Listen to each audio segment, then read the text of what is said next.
తీసుకుంటే సరిపోతుందని చెప్పి ఆ హార్డ్ డ్రైవ్ ఇప్పుడు బేస్మెంట్ లో ఉన్న పార్టికల్ యాక్సిలరేటర్ లోనే ఉందని చెప్పి హీరోని తనతో పాటు తీసుకువెళ్తాడు. ఈయన ఇక్కడే పనిచేస్తున్నాడు కాబట్టి వీళ్ళకి ప్రాబ్లం ఏముండదు. సెక్యూరిటీ యాక్సెస్ మొత్తం దొరికి చాలా ఈజీగానే ఆ పార్టికల్ యాక్సిలరేటర్ దగ్గరికి చేరుకుంటారు. హీరో ఆ హార్డ్ డ్రైవ్ తీసుకున్న నెక్స్ట్ సెకండ్ అక్కడికి విలన్ మాయా 2018 మాయాతో పాటు చిన్న ఆడమ్ తలకి గన్ గురి పెట్టి అతన్ని హాస్టేజ్ గా పట్టుకుని లోపలికొస్తుంది. నాకు ఆ హార్డ్ డ్రైవ్ ఇచ్చే నీ యంగర్ వర్షన్ ని వదిలేస్తా, లేదంటే వీడు చేస్తాడు, వీడితో పాటు నువ్వు చేస్తావు. ద చాయిస్ ఇస్ యోర్స్ అని బెదిరిస్తుంది. తాను చిన్న పిల్లాడిని కూడా చంపిస్తానని బెదిరించడం 2018 వర్షన్ మాయాకు కూడా కొంచెం షాక్ గానే అనిపిస్తుంది. కానీ సర్ప్రైజింగ్లీ హీరో తనకు హార్డ్ డ్రైవ్ ఇవ్వడానికి ఒప్పుకోడు.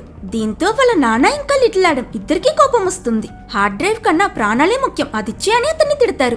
ఈ హడావిడిలోనే హీరో చిన్న ఆడమ్ కి ఒక సిగ్నల్ ఇస్తాడు. అది చూడగానే అతనికి అర్థమై అతని తలకి గురిపెట్టున్న గన్తో సేయడంతో అది ఫైర్ అయి పక్కనే ఉన్న పార్టికల్ యాక్సిలరేటర్ చుట్టూ ఉన్న గ్లాస్ కి తగులుతుంది.